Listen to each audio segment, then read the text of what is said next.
अस्सलाम वालेकुम। कैसे हैं आप सब? आप वन क्लास का उर्दू का काम मैं आपको थोड़ा सा बताती हूँ। ये देखिए आपका यूनिट नंबर 3 है, सफ़ा नंबर 41 टू 45। ये आपने घर में काम करना है। जी आप बुक पर देखिए अपना। ये पहले आपने एक नज़म पढ़ी थी हाथी। इसी तरह इसके आपने खाली जगह की थी, सवाल जवाब किए थे। ये हाथी किसके बारे में, ये नज़म किसके बारे में है? ये नज़म हाथी के बारे में है। हाथी के हाथ कैसे होते हैं, आपने इधर से इसके जवाब निकाल के लिख लिए थे। इसी तरह अब आपने जो छुट्टियों के काम में काम करना है वो ये है कि अब आपने इधर यही नज़म लिखनी है, लेकिन हाथी के बारे में नहीं बताना, आपने खरगोश के बारे में बताना है। खरगोश, ये देखिए यहाँ पर आपको एक लिखा हुआ है, दो मोटे मोटे हाथ। ये तो हाथी के बारे में था, मोटे मोटे को काट दिया गया है, उसकी जगह छोटे छोटे लिख दिया है। तो आपने यहाँ लिखना है खरगोश के दो छोटे छोटे हाथ होते हैं। फिर दोबारा देखिए, दो मोटे मोटे पाँव, ये तो हाथी के बारे में था, लेकिन जब हम खरगोश के बारे में लिखेंगे, देखिए खरगोश के तो छोटे छोटे हाथ और पाँव होते हैं। यहाँ हम लिखेंगे खरगोश के दो छोटे छोटे पाँव होते हैं। उसके बाद हम लिखेंगे खरगोश की छोटी सी दुम है।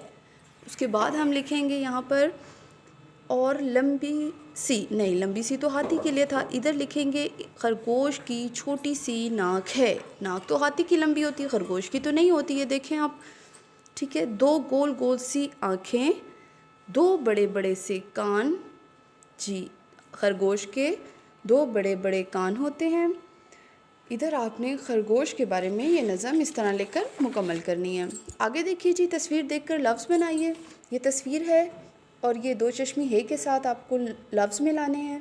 भे, दो चश्मी है, नहीं जी ये भे और लाम नहीं मिलता, तो आप गाफ, दो चश्मी है और वाव लाम, घोल, यहाँ हम लिखेंगे घोल। घोल लिखेंगे तो लाम के साथ मिला के लफ्ज़ बन जाएगा घोल। इसी तरह हा लिखा हुआ है और दो आपको दिए हुए, ते के साथ दो चश्मी है और जीम के साथ, तो हम यहाँ ते के साथ दो चश्मी है मिलाएंगे तो हाथ बन जाएगा। इसी तरह आपने ये सब मुकम्मल करना है। दो चश्मी है की आपने मश्क करनी है। अलिफ वाव ये बड़ी ये से मिलाइए। जी यहाँ फिर दो चश्मी है, दो चश्मी है को हमने अलिफ के साथ मिलाना है, वाव के साथ, छोटी ए के साथ और बड़ी ए के साथ।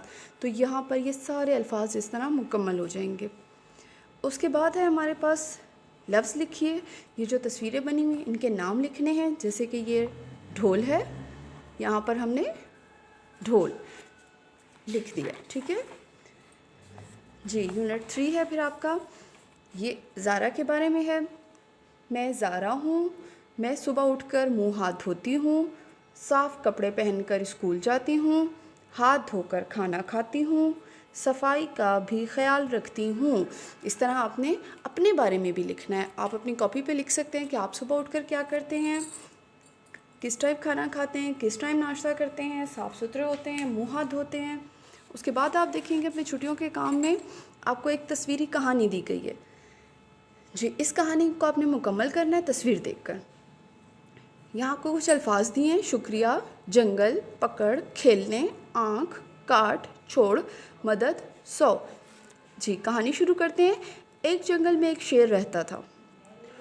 एक दिन वो शेर डैश रात, मतलब जगह खाली है, डैश है। अब इस डैश में हम क्या लिखेंगे, यहाँ से हम तस्वीर देखेंगे। देखिए शेर सो रहा है, तस्वीर में देखें शेर सो रहा है।